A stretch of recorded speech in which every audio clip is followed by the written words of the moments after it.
Greetings. Welcome to SM Energy Company and Civitas Resources Merger Joint Conference Call. At this time, all participants are in a listen-only mode. A question-and-answer session will follow the formal presentation.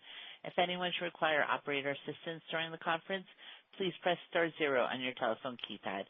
Please note this conference is being recorded. I will now turn the conference over to Wade Purcell, Executive Vice President and Chief Financial Officer. Thank you. You may begin. Thank you, Sherry.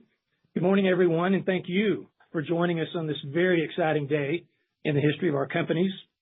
Our call today is to discuss SM Energy Company and Civitas Resources merger announcement. Earlier this morning, we issued a press release, posted a presentation to our website. We hope that you've had a chance to review both of those. So during today's call, we'll be making forward-looking statements, which consist of statements that cannot be confirmed by reference to existing information, including statements regarding our beliefs, goals, expectations, forecasts, projections, and future performance, and the assumptions underlying the statements. Please note there are a number of factors that will cause actual results to differ materially from our statements. Also, please recognize that, except as required by applicable law, we undertake no duty to update any forward-looking statements, and you should not place undue reliance on such statements. We may also refer to certain non-GAAP financial measures and metrics to help facilitate comparisons across periods and with peers. Please refer to slides 2 and 3 in the presentation posted earlier this morning for additional discussion of forward-looking statements and non-GAAP measures. Today's prepared remarks will be given by SM Energy Company's Chief Executive Officer, Herb Vogel, and President and Chief Operating Officer, Beth McDonald, and Civitas Resources Interim Chief Executive Officer, Wouter van Kempen. I'll now turn the call over to Herb. Herb? Thanks, Wade. Good morning, everyone, and thank you for joining us today. Earlier this morning, we announced that we've entered into a merger agreement with Civitas Resources. Wouter, Beth, and I are excited to share how this transformational merger delivers superior value for both SM Energy's and Civitas' stockholders. This is more than just a combination of two companies. It's a remarkable opportunity that creates value-enhancing scale, value-driven synergies, and value-accretive substance in the form of significant free cash flow generation. Before handing the call over to Wouter for a few remarks, I want to extend my congratulations to Wouter and the entire Civitas team for building Civitas into a leading sustainable energy producer. Today's transaction reflects the exceptional talent and operational excellence they've cultivated. I look forward to seeing what our two companies can achieve as one stronger organization. I will now turn the call over to Wouter. Wouter? Thanks, Herb, and good morning, everyone. Thank you for joining us. Today marks a very significant milestone for both Civitas and SM Energy. We firmly believe this merger unlocks new potential to deliver enhanced shareholder value and achieve outcomes that neither company could reach independently. While our asset portfolios and operational practices share many advantages, it's the integration of our strong technical teams that will truly elevate our performance, bringing out the very best of both organizations to sharpen our competitive edge and drive increased returns. The advantages of scale are clear. Our industry continues to consolidate into larger, financially robust enterprises that lead with top-tier operational and environmental standards. This combined company will be well positioned to responsibly produce energy supplies, making people's lives better and contributing to energy security and prosperity while delivering sustainable value to our shareholders. We're confident that shareholders from both companies will recognize the meaningful synergies this merger affords, and we're eager to move swiftly through integration and earn market recognition for the value we see in our unified organization. Finally, I want to acknowledge our employees.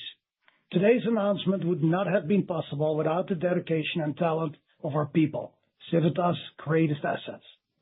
I extend my sincere thanks to each and every employee for your commitment to one another and our mission of delivering long-term shareholder value while advancing sustainable energy development. I will now turn it over to Beth to walk you through the highlights of the transaction. Thank you, Wouter. I'll begin on slide 4. As Herb said, this is a remarkable opportunity, one that creates a company with value-enhancing scale consisting of a premier portfolio across the highest return U.S. basins, delivers a step change in free cash flow, enabling sustained capital returns, and enhances trading liquidity with broader investor appeal.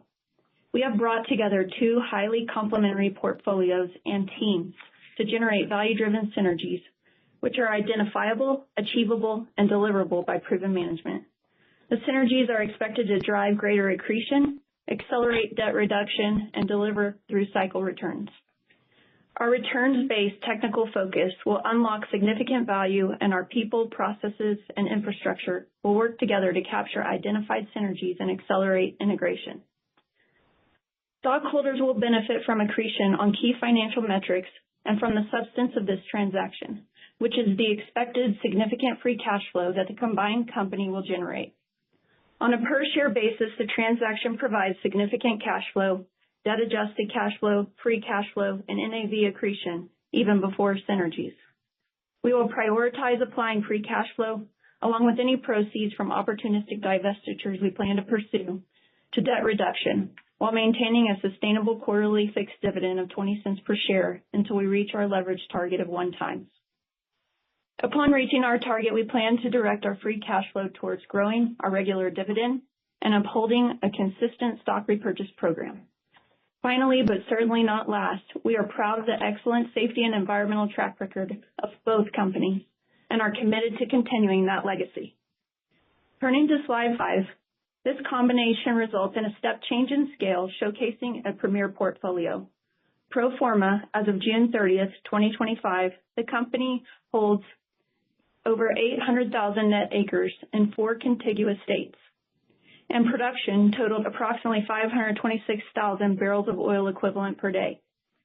Estimated net proved reserves pro forma as of year-end 2024 totaled nearly 1.5 billion barrels of oil equivalent. The combined company has approximately 50% of the production and remaining locations in the Permian Basin. This step change in scale across these top-tier assets will drive differentiated free cash flow and sustain stockholder value. On slide 6, you can see the contribution to value-enhancing scale that is provided by our positions in the highest return U.S. shale basin. Each of these basins provides unique value and competitive returns, which will further strengthen our technical expertise and bolster our ability to deliver synergies across all assets. I'm now on slide 7. As the combined company's cornerstone asset, the Permian position represents nearly half of the pro forma BOE production and just under half of the year-end 2024 estimated net proved reserves on an oil equivalent basis. This premier asset is also a source of potential inventory growth in new horizons that we are currently delineating. We are excited about each of our 4 core areas, as they will deliver strong free cash flow, generate highly economic returns, and collectively provide multiple opportunities for inventory growth. With slide 8, we will showcase the value-enhancing scale this combination provides through a relative size comparison. The transaction transforms the pro forma company into a top 10 U.S. independent oil-focused producer, better positioned as an attractive investment due to the step change in free cash flow, net equivalent production, and enterprise value. We expect this expanded scale will appeal to a broader universe of institutional investors and will increase pro forma trading liquidity. We now turn our attention to the value-driven synergies that bolster this combination. The combined technical expertise is expected to unlock significant value and drive synergies. Our proven technical team has repeatedly demonstrated differentiated technical abilities, generating meaningful value across SM Energy's legacy core assets. By leveraging advanced technology and fostering a collaborative, inquisitive culture that challenges paradigms and solves complex problems, we achieve operational excellence. Our recent integration success, powered by exceptional talent, streamlined process, and robust technology, instills confidence in our ability to deliver a cohesive outcome. We recognize the great performance of the Civitas team and a similar culture of technical excellence, and look forward to welcoming members to collaborate and learn from each other to create value for our stockholders together. Moving to slide 10, let's spend a few minutes looking at our plans to enhance stockholder value by delivering identifiable and achievable annual synergies totaling $200 million, with upside potential to $300 million. We believe the complementary operations lead to significant pro forma annual synergies that are achievable post-integration. We have identified approximately $70 million of overhead and G&A synergies with $25 million of potential upside, driven by a streamlined corporate structure and optimized G&A across the combined asset base. On the drilling and completion side, we have identified approximately $100 million of synergies with a potential for an additional $50 million. We expect to achieve these synergies through improved capital efficiency, an optimized drilling program, and lower LOE with integration and scale. The combined company will benefit from swapping learnings to lower drilling and completion costs while continuing to deliver highly economic wells. On the operations front, we expect the combined company to benefit from several opportunities from Civitas's low-cost operations and SM's technical focus to lower costs and increase performance. We anticipate gaining purchasing power, debundling services, bringing recurring costs in-house, and optimizing our operations with machine learning and AI. Reducing our cost of capital is the next identifiable and achievable synergy that will enhance stockholder value. The previously mentioned costs and operating synergies will accelerate debt reduction and provide interest savings. And we also expect to be able to opportunistically refinance certain tranches of debt at a lower cost of capital due to an improved credit profile. We estimate achievable cost of capital savings at $30 million, with potential upside for an additional $25 million. Neither of these estimates include the potential for cost of capital synergies if we achieve investment grade status. As is apparent from our diligence to date, we believe that identified and achievable synergies will enhance stockholder value in the near term, reduce debt faster, and create a sustainable return of capital program.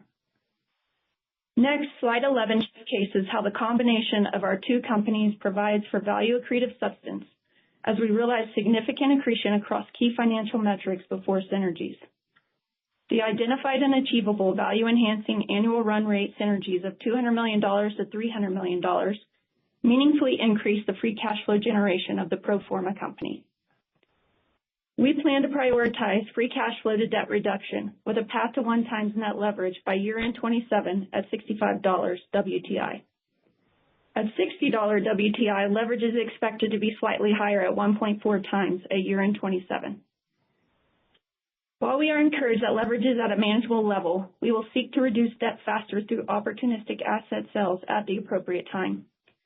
Scale, diversification, and synergy-enhanced free cash flow strengthen the pro forma company's credit profile. Several opportunities to accelerate the achievement of our leverage target exist through an optimized drilling program and, as mentioned before, potential asset sales. We will evaluate those as a part of our effort to continue to maximize free cash flow generation and improve the pro forma balance sheet. Turning to stockholder returns, we remain firmly committed to our sustainable quarterly fixed dividend at 20 cents per share. The previous board authorized $500 million share repurchase program remains in effect. This transaction is highly accretive on a per share basis, which is why our near-term policy and priority is reducing debt and strengthening the balance sheet. Once we achieve our leverage target of near 1x, buybacks will become a larger part of our capital return program. And even before then, we never rule out the possibility of opportunistically repurchasing shares. Taken together, this financial policy provides stockholders with value accretive substance through an attractive mix of disciplined balance sheet prioritization, consistent capital returns through a sustainable fixed dividend, and future share buybacks upon achieving our 1x leverage target. I'm now on slide 12, looking at the manageable maturities of the pro forma debt profile. As of Q3, combined liquidity totaled $4.4 billion. The well-staggered maturities provide opportunity to reduce debt with the significant free cash flow generated pro forma through potential asset sales and through reduced interest costs upon refinancing enabled by an enhanced credit profile. Moving to slide 13. The pro forma company will be recognized as a dependable leader of sustainability and stewardship, building stronger communities through responsible action. Each of the top-tier assets contributes to this recognition as a premier operator. Stepping back, I'm now on slide 14. This strategic combination is transformational.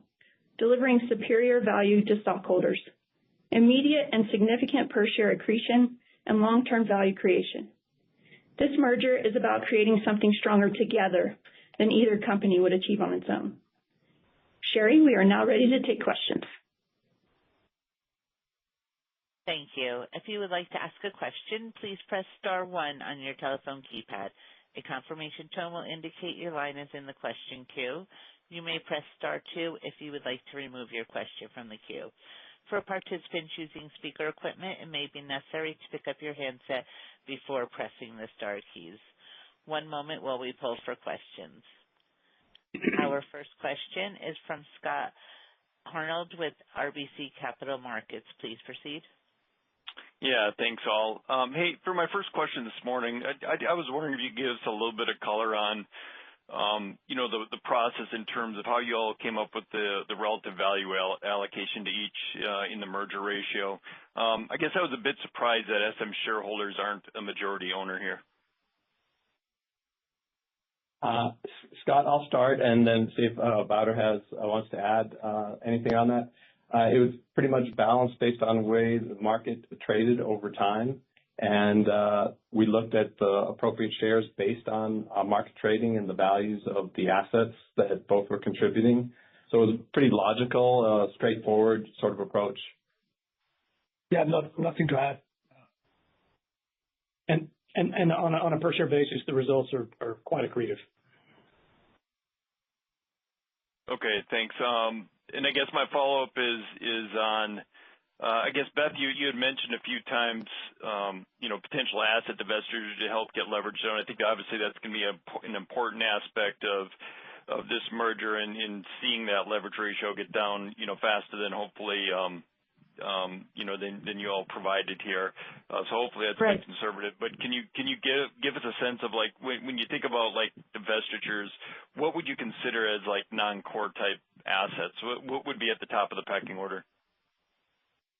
I think it's a little bit premature or early to tell you specifics about what asset we would go after. I think if you look back at what the assets are that we really value are ones that generate high free cash flow, but in turn, ones that have a runway of strong, highly economic returns. And so we'll balance those as well as the commodity price environment as we look to what assets we could potentially sell. Okay. Is this a process that may take a while? Like, when will you have identified those potential assets? Do you guys have something in mind, or will it be something, more into 2026 as you get the combined kind of entity together?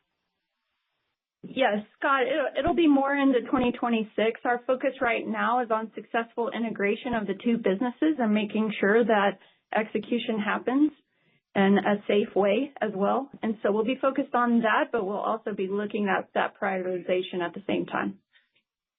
Thank you. Our next question is from Leo Marinari with Roth MKM. Please proceed. Yeah, hi, good morning. Wanted to just follow up a little bit on the synergies here.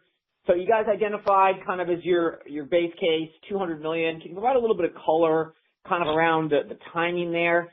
And then with respect to the basically kind of operational synergies of kind of 100 to 150 million, which I guess is the upside case, can you provide a little bit more color around kind of how you get there? I mean, there's not too much in the way of asset overlap between the two companies, so just wanted to dive a little bit more into the synergies here, please.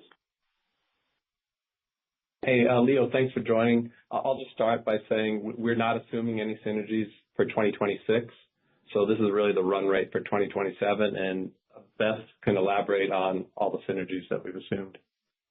Yeah, so I'll quickly hit on the fact that we think on a G&A front as well as the cost of capital front, those are the 70 and 30 are relatively low. We think we can reach the upside potential there. And then as it relates to the operational synergies, there's really quite a bit actually when you look at the overall technical teams. Let's start with the fact that we'll combine the best people and the best practices among both of these great organizations. Beyond there, we know that we can swap our learnings. We have joint learnings that we know that they drill some of the longest laterals in the DJ Basin, And with that combined with our landing zones and completion designs, we think can be differential for performance. When you look across the planning side of the Permian and within the Midland Basin, we can really plan for efficiency. So when you look at our drilling rigs, our frac fleets, and our drill out crews, the faster that we go, the more efficient that we go, and in a safe way, we can actually get to greater capital efficiency together with the combined activity levels. So there's those pieces as well as what I mentioned on the call, which were really debundling services, bringing recurring costs in-house, think chemicals, utilizing field gas and recycled water. Those kind of things just continue to elevate with scale. And so we really see that there is differential operational synergies in this transaction. I might add on the cost of capital, just to be clear on the cost of capital, I think we've been pretty modest on the assumption there, something like 100 basis point savings. And if you look at the combined, the improvement of the credit profile and look at where the coupons are versus, where we could be going in the market, that's pretty easy to see. We certainly haven't assumed anything in the investment grade area. This is a path toward that. Pretty good check mark on the scale side. Now focused on getting leverage down below 1 times and enhancing that further. Yeah, and Lee, I'll just add one other thing that it's just when we reflect back on our combination with XCL, we found that, some teams can get quite complacent in the way they do things, and that gets challenged when you look real closely and you're working together with another, and it's how much more shows up than you expect because of that fresh look. And we expect to see fresh looks from both sides here on this one. Okay, very, very thorough answer. Appreciate that. And then just also wanted to just kind of ask on the leverage side. So you guys kind of spoke to a couple cases, kind of the $65 and $60, oil case. Obviously, strip is unfortunately a little closer to 60 over the next, couple years. So as you're looking at it, in the $60 scenario, do you have a better sense of when you guys get to that kind of 1 times, leverage in your models here? Yeah, it'll depend on several things, Leo. One is we haven't put forth our plan for next year from an activity standpoint. If it stays down in that area, that we focus on free cash flow maximization, certainly not production. So I think it would be logical to assume that just putting the two companies together, and if prices stay low, you might have an activity profile that's somewhat less than the combined looks right now. Just again, based on free cash flow generation, and that would certainly enhance the delevering effort. That'll be one factor. Then certainly a big factor will be divestiture, opportunities, and when that happens. Other than that, it's hard to project too far ahead beyond next year at this point. Okay, and your kind of assumptions on leverage, I assume, don't assume any divestiture opportunities. That's more just paying off debt with free cash flow over time. That would be the base case. Exactly. Okay. Thank you. Thank you. Our next question is from Phillip Jungwirth with BMO Capital Markets. Please proceed. Thanks. Good morning, guys. In the Midland, SM has always operated in the north and western sides of the basin. A lot of the Civitas acreage is going to be more south or east. How do you view the different trade-offs, opportunities, and also challenges of this part of the basin versus where you've historically operated? Yeah, hi, Philip. It's Beth. Just wanted to have a little point of clarification there. One of our anchor assets that really was a foothold into the Midland Basin was Sweetie Peck. And so that's actually in the southern part of the Midland Basin. And we have an extreme amount of knowledge of the entire Midland Basin and how the geology changes across that. And so we'll continue to just look at that and really bolster our technical abilities by combining both teams together. So we look at it just like we would our Sweetie Peck acreage, as well as a complementary base for the Howard County acreage. And, we see significant synergies there. Okay, great. And then following up on the prior question, just in the deck, you did note 1.4 times expected leverage by year-end 27 at 60. It's looked a little high versus our model, but just without getting into the details, is there any high-level framework or assumptions you're using here. I assume it's just kind of a maintenance, production, and CapEx outlook, but wanted to make sure. It's a very conservative, that type of outlook, exactly. Okay, thanks. Our next question is from John Abbott with Wolfe Research. Please proceed. Thank you very much for taking our questions. My first question is back to the synergies.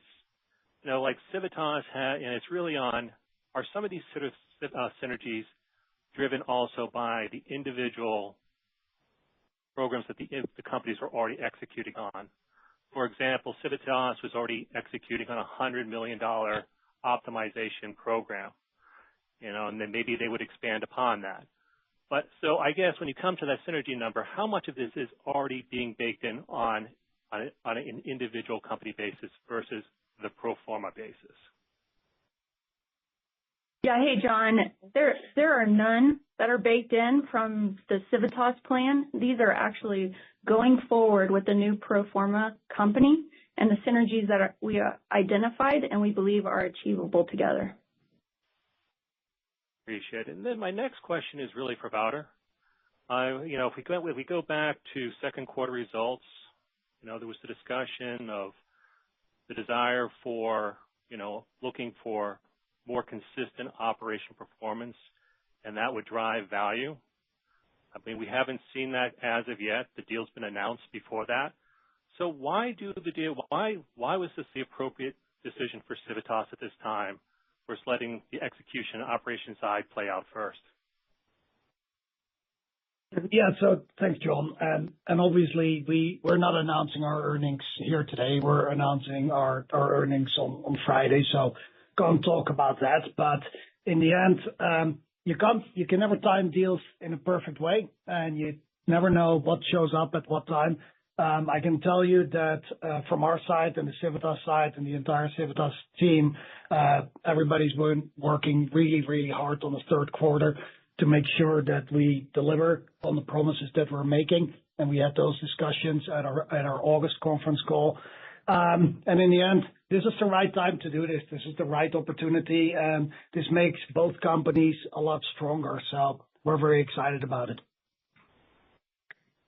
Thank you very much for taking our questions.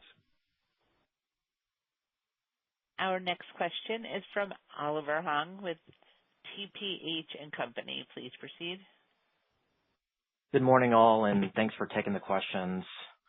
For my first question, maybe just a follow-up in terms of just when we're thinking about each of your respective basins on a pro forma basis, is there one where you would potentially look to let oil volumes roll a bit more meaningfully if we're talking about oil prices being in the $50 to $55 range next year? I would say at this point, it's a little premature to answer that question. We love all four of our basins. You know, and if you look at slide 6 in the presentation, it really focuses on the advantages and the unique value that each of those bring. And so we'll use that in conjunction as we build our 2026 pro forma plan. Okay, that makes sense. And for my second question, just had a quick question around inventory. Was doing some rough math around your pro forma net locations highlighted in slide 5. If we think about the SM and Civi standalone programs this year, I think it's roughly 400 net 10,000 foot equivalent locations of lateral turn-in lines. That imply roughly 6 years of inventory. So trying to get a better understanding of what is included within the assumption of that 2,400 total shown in the slide and what you all feel might fall into the upside bucket that would not have been reflected in that figure. Yeah, so really when you're looking at the Enverus inventory, we all kind of know that that's backward looking. So that's really the minimum amount of inventory that we would expect going forward. It doesn't include a lot of the upside that we're excited about and that we've talked about, you know, as far as Woodford Barnett, Upper Cube, you know, so there's multiple zones that we're delineating now that aren't reflected in that amount right now. And so we see upside there. Also, as you heard Wade talk about future, and we look at the current commodity price environment and the activity level there will probably slow down a bit. Again, we're focused on free cash flow generation and maximization of that free cash flow to increased time to debt reduction, but a resulting factor that comes out of that is that your inventory is prolonged a bit. Okay, sounds good. Thanks for the time. Our next question is from David Deckelbaum with TD Cowen. Please proceed. Congrats, Herb, Wouter, and Beth. Appreciate you guys taking my questions. I'm curious as you looked at the synergies, particularly just given the increased scale in areas like the Midlands. Do the announced synergies envision any capital optimization between assets, perhaps emphasizing capital allocation to the Midlands versus perhaps some other areas, or should we mostly assume that those slides are kind of combining the current plans as we see them today? It's a combination of both, David. So it's a combination of combining the plans to an optimal drilling program, but it's also really around capital efficiency and learnings, right? So we also think that we have price negotiation, potential purchasing power with scale, and that we can really plan for efficiency through our drilling completions and drill out crews. Keeping those busy within the Midland Basin among all of our acreage will just help drive those efficiencies even further. Appreciate that. And I know you've been asked, a few times already about asset sales, and you mentioned them earlier. You also laid out, obviously, the priority on deleveraging post this deal, perhaps at the expense of returns of capital to shareholders. So I guess, how do you think about the priority of divesting non-core assets, and do you already internally have sort of an absolute dollar target that you would be looking to pursue? No, not at this time. It's really early in the process. And like I said before, we're really focused on the execution and the integration of the deal. In the meantime, we'll prioritize what assets really make sense, especially as we go into the current commodity price environment. So we have more work to do, and there's not a specific dollar amount that we're targeting. You could back into dollar amounts that could show you what asset sales are needed with these synergies to get us to 1 times faster. Wouldn't be a lot. Yeah, it's not a lot. Thank you all.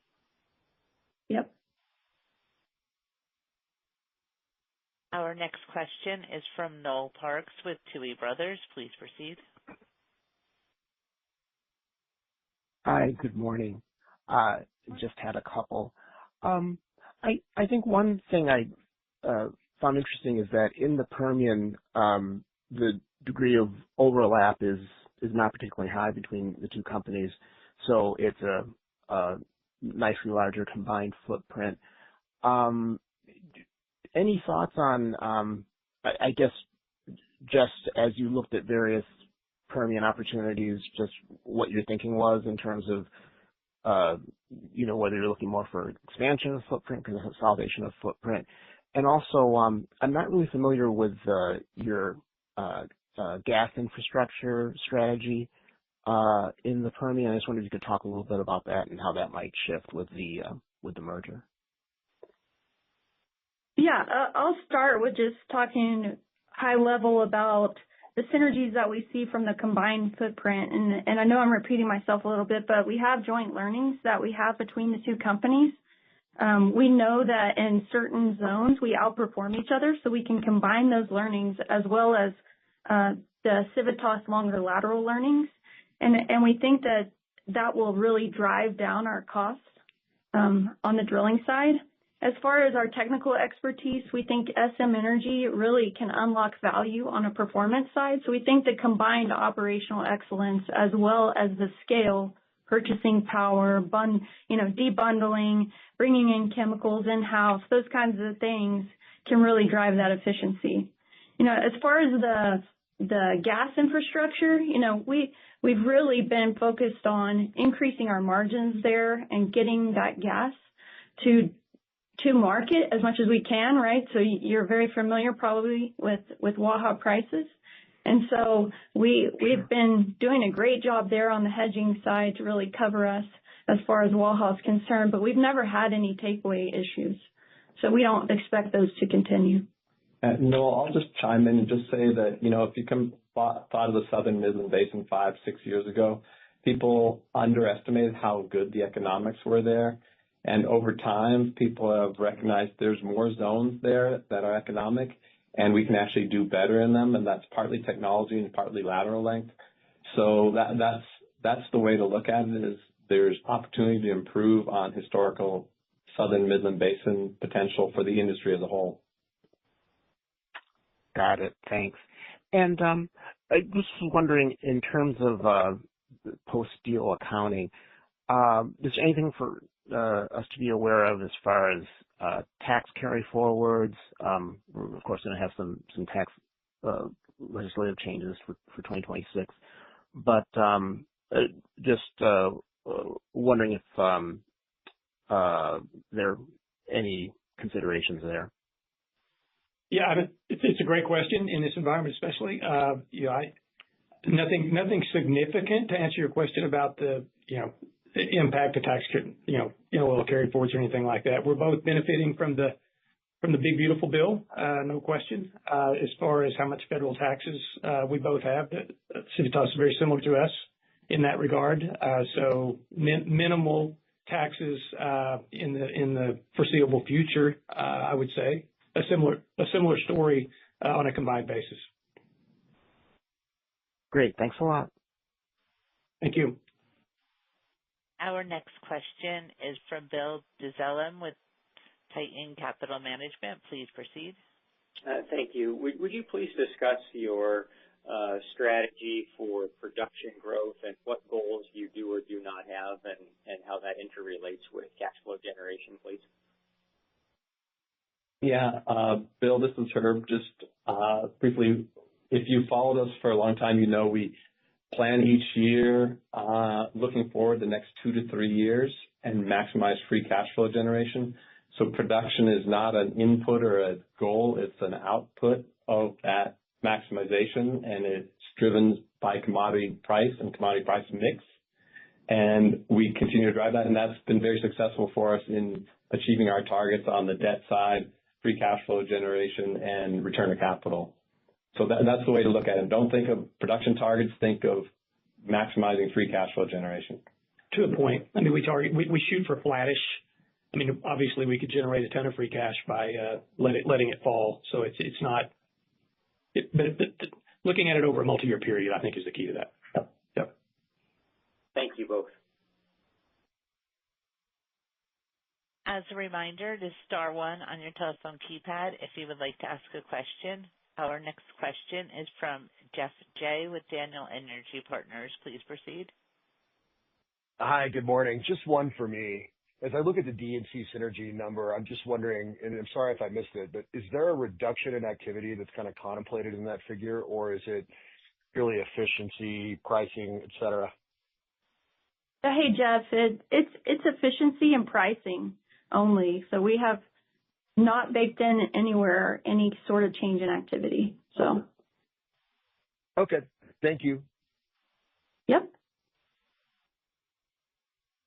Our final question is from Scott Hanold with a follow-up with RBC Capital Markets. Please proceed.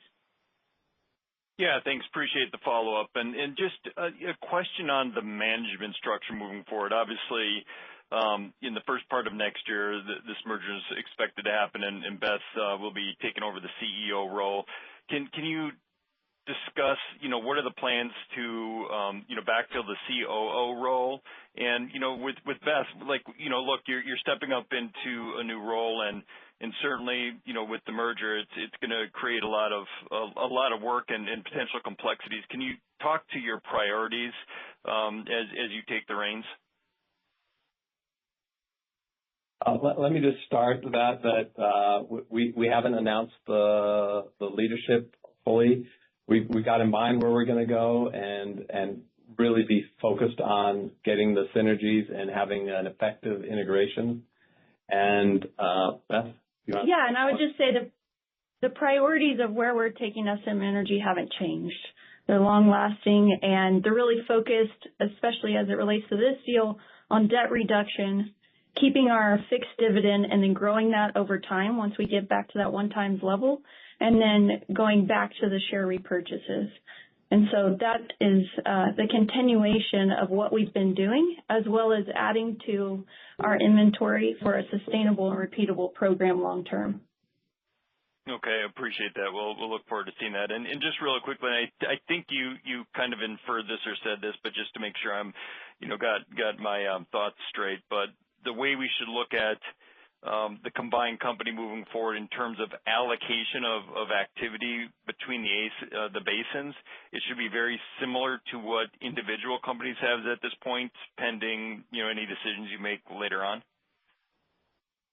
Yeah, I think that's a good assumption for right now, Scott. Okay, thank you. Thank you.